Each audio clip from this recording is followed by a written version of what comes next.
Simon from WhatCulture here, as you can hear, live at the True Destiny event with the new women's champion, Nixon Newell. The original women's champion, she stole the belt. She did, that is true. That is true. I'm sorry, I was setting that up for you. Okay. How was your match? How did it go down? It was good. I mean, I kicked into her.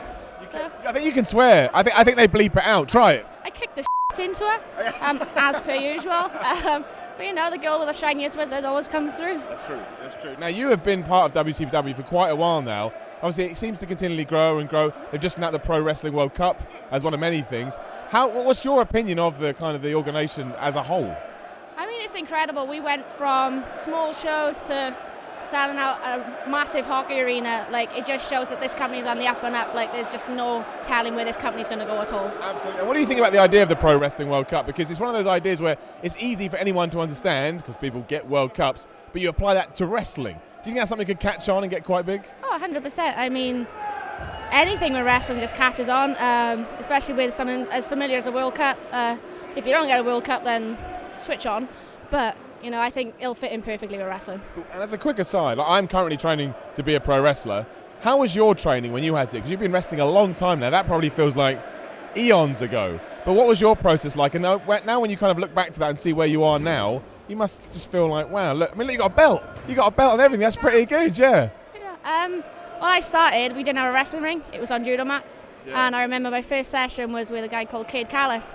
He made me bump for a minute straight on judo mat. It sucked. But I think it was kind of like, oh, if she can do this, she may come back, she may not. We'll see if she can do this. Yeah. And I went back like 2 weeks later, carried on. And then the first time I actually stepped in the ring was my first Rumble, which was daunting. So I was like, well, I've never been in one of these before. This is a little bit different.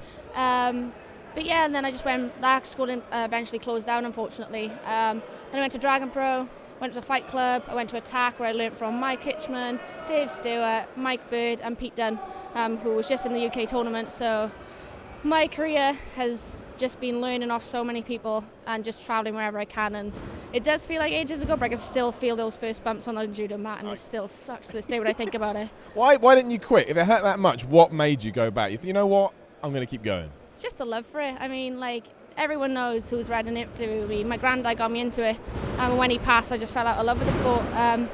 But that first session, I was like, nah, you know what? He loved this as much as I did. I'm just going to keep going for him, no matter how much pain, no matter how much I'm away from my family. I'm just going to keep doing it and show him that I can do him proud, and I think I'm doing so far. I think you're doing all right. You're here with a shiny belt. Well, good luck for the future. Thank you much for joining us. All the best.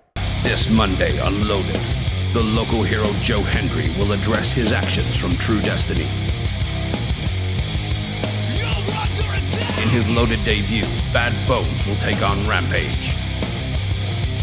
And Travis Banks, King Ricochet, in singles action. Let's go! Yeah! Also featuring Will Ospreay, Martin Kirby, Alberto El Padrone, Drew Galloway, and much more. Monday, 8 p.m., 3 p.m. Eastern.